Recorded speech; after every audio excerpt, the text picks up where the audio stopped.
Région de biosphère Charlevoix tenait le 4 septembre dernier son assemblée générale annuelle. Cette corporation a pour mandat de veiller à ce que Charlevoix conserve son statut de région de la biosphère reconnu par l'UNESCO en mettant en place des projets structurants visant à protéger le territoire. Le principe de l'UNESCO, c'est de dire on donne un statut de région de biosphère à un territoire, on lui demande de répondre à certaines fonctions et on ne veut pas que ce statut-là soit galvaudé et que quelqu'un ait un statut sans répondre aux attentes de l'UNESCO. Donc, aux 10 ans, on a un examen périodique, un grand questionnaire. On doit répondre à ce questionnaire-là. Et ensuite, de la Commission canadienne de l'UNESCO, mais qui est rattachée à l'UNESCO. Et en janvier 2027, quand on va déposer ce gros exercice de rédaction, par la suite, il y a des évaluateurs qui viennent sur le territoire et qui viennent valider si tout ce qu'on a écrit tient la route et si on répond aux exigences de l'UNESCO pour pouvoir renouveler le statut. Durant la dernière année, l'équipe de Région Biosphère Charlevoix a multiplié les initiatives permettant de mieux connaître le territoire et favoriser la transition socio-économique vers une économie plus verte. Le projet de cartographie interactive des milieux naturels est un exemple du travail en cours. Vraiment un outil là, qui rassemble l'ensemble des données que la région de biosphère travaille depuis plusieurs années à récolter. Donc, à la fois des données qui ont été produites à l'interne, que des données qui sont disponibles partout en ligne, mais c'est vraiment une idée de rassembler tout ça. On parle de quoi comme données, par exemple? Par exemple, pouvoir aller consulter où sont les espèces à statut précaire sur le territoire, aller voir quels sont les différents types de milieux naturels, lesquels sont prioritaires pour la conservation.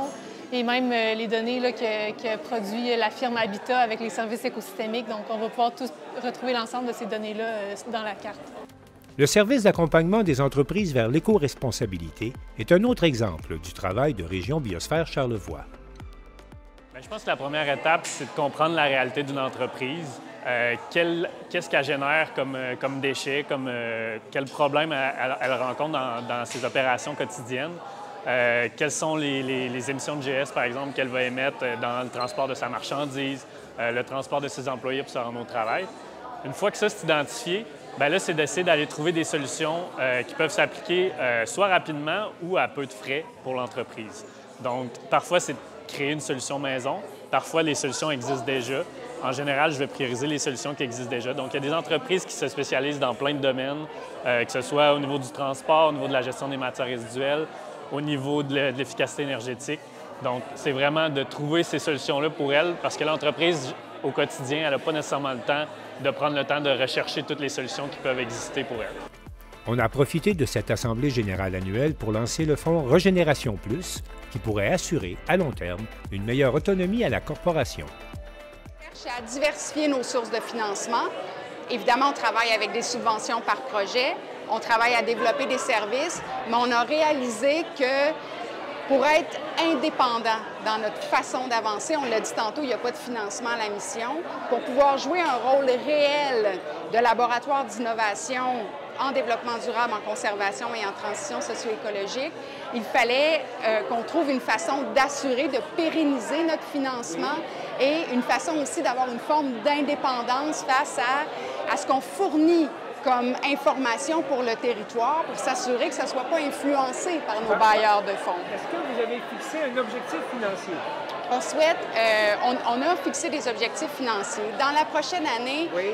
C'est quand même relativement simple. L'idée est d'aller chercher un 175 000 $ pour commencer, pour faire en sorte de mobiliser nos différents donateurs. On vise les grands donateurs, donc la philanthropie environnementale. On vise la responsabilité sociale des entreprises. Donc, quand on pense au bilan GES, aux certifications, à la compensation, on vise le tourisme régénératif. Donc, on veut que les touristes viennent donner dans notre fonds pour nous aider à préserver nos milieux naturels. Donc, on veut mobiliser, développer les outils pour aller chercher ces gens-là. On vise 175 000 dans la première année.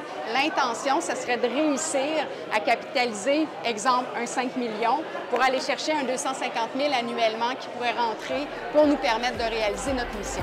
On va vous souhaiter la meilleure des chances. Merci beaucoup. Merci.